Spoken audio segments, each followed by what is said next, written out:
പുറപ്പാട് 16:1-36 വരെയുള്ള വാക്യങ്ങൾ. മന്നായും കാടപ്പക്ഷിയും. ഇസ്രായേൽ സമൂഹം എലീമിൽ നിന്ന് പുറപ്പെട്ട് എലീമിനും സിനാറയ്ക്കും ഇടയ്ക്കുള്ള സീൻ മരുഭൂമിയിലെത്തി.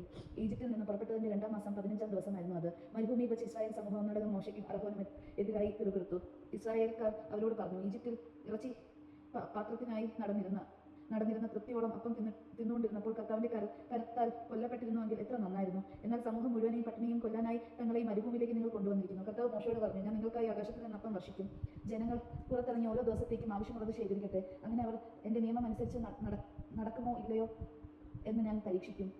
6-ാം ദിവസം നിങ്ങൾ ശേഖരിക്കുന്നത് അകത്ത് കൊണ്ടുവന്ന് ഒരുക്കി വയ്ക്കുമ്പോൾ അത് ദിനം പ്രതി ശേഖരിക്കുന്നതിൻ്റെ ഇരട്ടിയായിരിക്കും. മോശയും അഹരോനും എല്ലാ ഇസ്രായേൽക്കാരോടുമായി പറഞ്ഞു, കർത്താവാണ് നിങ്ങൾ ഈജിപ്തിൽ നിന്ന് പുറത്തേക്ക് കൊണ്ടുവന്നതെന്ന് സന്ധ്യയാകുമ്പോൾ നിങ്ങൾക്ക് ഗ്രഹിക്കും. പ്രഭാതമാകുമ്പോൾ നിങ്ങൾ കർത്താവിന്റെ മഹത്വം ദർശിക്കും. കാരണം തനിക്കെതിരായി നിങ്ങളുടെ പിറുപിറുക്കൽ കർത്താവ് കേട്ടിരിക്കുന്നു. നിങ്ങൾക്കെതിരായി നിങ്ങൾ ആവലാതിപ്പെടുവാൻ ഞങ്ങൾ ആരാണ്?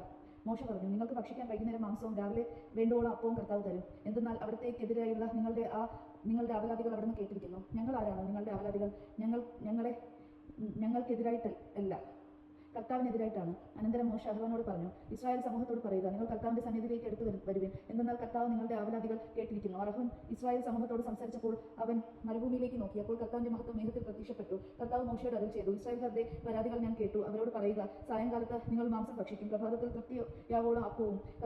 കർത്താവായ ഞാനാണ് നിങ്ങളുടെ ദൈവമെന്ന് അപ്പോൾ നിങ്ങൾ മനസ്സിലാക്കും. വൈകുന്നേരമായപ്പോൾ കാടപ്പക്ഷികൾ വന്ന് പാളയം മൂടി. രാവിലെ പാളയത്തിന് ചുറ്റും മഞ്ഞ് വീണ് കിടന്നിരുന്നു.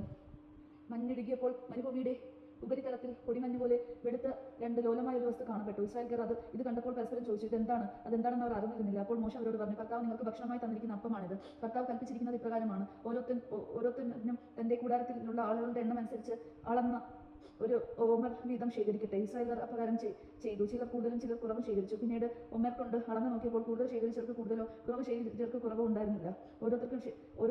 ഓരോരുത്തരും ശേഖരിച്ചത് അവന് ഭക്ഷിക്കാൻ മാത്രമായിരുന്നു. മോശ അവരോട് പറഞ്ഞു, ആരും അതിൽ നിന്ന് അല്പം പോലും പ്രഭാതത്തിലേക്ക് നീക്കി വെക്കരുത്. എന്നാൽ അവർ മോശ അനുസരിച്ചില്ല. ചിലർ അതിൽ നിന്ന് ഒരു ഭാഗം പ്രഭാതത്തേക്ക് നീക്കി വെച്ചു. അത് പുഴുത്ത് മോശമായി. മോശ അവരോട് കോപിച്ചു. പ്രഭാതം തോറും ഓരോരുത്തർക്കും തങ്ങളുടെ ഭക്ഷണം ഭക്ഷിക്കാനാവുന്നിടത്തോളം ശേഖരിച്ചു കൊണ്ടിരുന്നു. ബാക്കിയുള്ളത് സൂര്യൻ ഉദിച്ചു വരുമ്പോൾ ഉരുകിപ്പോയിരുന്നു.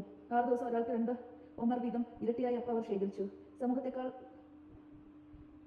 സമൂഹ നേതാക്കൾ വന്ന് വിവരം മോശ അറിയിച്ചു. അപ്പോൾ അവൻ അവരോട് പറഞ്ഞു, കർത്താവിന്റെ കൽപ്പനയാണിത്. നാളെ പരിപൂർണ്ണ വിശ്രമത്തിന്റെ ദിവസമാണ്, കർത്താവിന്റെ വിശുദ്ധമായ സാബത്ത് ദിനം. വേണ്ടത്ര അപ്പം ഇന്ന് ചുട്ടെടുക്കുവിൻ, വേവിക്കേണ്ടത് വേവിക്കുകയും ചെയ്യുവിൻ. ബാക്കി വരുന്നത് അടുത്ത പ്രഭാതത്തിലേക്ക് സൂക്ഷിക്കുവിൻ. മോശ കൽപ്പിച്ചതുപോലെ മിച്ചം വന്നതവർ പ്രഭാതത്തിലേക്ക് മാറ്റിവെച്ചു.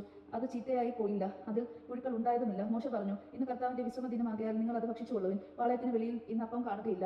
6 ദിവസം നിങ്ങൾ അത് ശേഖരിക്കണം. 7-ാം ദിവസം സാബത്താകിയാൽ അത് ഉണ്ടായിരിക്കുകയില്ല. 7-ാം ദിവസം ജനങ്ങൾ ചിലർ അപ്പം ശേഖരിക്കാനായി പുറത്തിറങ്ങി, എന്നാൽ ഒന്നും കണ്ടില്ല. അപ്പോൾ കർത്താവ് മോശയോട് ചോദിച്ചു, നിങ്ങൾ എത്ര നാൾ എന്റെ കൽപ്പനകളും നിയമങ്ങളും പാലിക്കാതിരിക്കും? കർത്താവ് നിങ്ങൾക്ക് സാബത്ത് നിശ്ചയിച്ചിരിക്കുന്നു. അതുകൊണ്ടാണ് 6-ാം ദിവസം അവിടുന്ന് 2 ദിവസത്തേക്കുള്ള അപ്പം നിങ്ങൾക്ക് തരുന്നത്. 7-ാം ദിവസം ഓരോരുത്തരും തന്റെ വസതിയിൽ തന്നെ കഴിയട്ടെ, ആരും പുറത്തു പോകരുത്. അതനുസരിച്ച് 7-ാം ദിവസം ജനം വിശ്രമിച്ചു. ഇസ്രായേൽക്കാർ അതിന് മന്ന എന്ന പേര് നൽകി. അത് കൊത്തമ്പലരി പോലെയായിരുന്നു, വെളുത്തതും തേൻ ചേർത്ത അപ്പത്തിന്റെ രുചിയുള്ളതുമായിരുന്നു. മോശ പറഞ്ഞു, കർത്താവിന്റെ കൽപ്പന ഇതാണ്, ഈജിപ്തിൽ നിന്ന് ഞാൻ നിങ്ങളെ കൊണ്ടുപോരുമ്പോൾ മരുഭൂമിയിൽ വെച്ച് നിങ്ങൾക്ക് ഭക്ഷിക്കാൻ തന്ന അപ്പം നിങ്ങളുടെ തലമുറകൾ കാണുന്നതിന് വേണ്ടി അതിൽ നിന്ന് ഒരു ഒമർ എടുത്ത് സൂക്ഷിച്ചു വയ്ക്കുവിൻ. മോശ അഹരോനോട് പറഞ്ഞു, ഒരു പാത്രത്തിലെ ഒരു ഒമർ മഞ്ഞ എടുത്ത് നിങ്ങളുടെ പിൻതലമുറയ്ക്ക് വേണ്ടി കർത്താവിന്റെ സന്നിധിയിൽ സൂക്ഷിച്ചു വയ്ക്കുക. കർത്താവ് മോശയോട് കൽപ്പിച്ചതുപോലെ അഹരോൻ അത് സൂക്ഷിച്ച് പേടകത്തിന് മുന്നിൽ സൂക്ഷിച്ചു വെച്ചു. ഇസ്രായേൽക്കാർ മനുഷ്യവാസമുള്ള സ്ഥലത്ത് എത്തിച്ചേരുന്നതുവരെ 40 വർഷത്തേക്ക് മഞ്ഞ ഭക്ഷിച്ചു.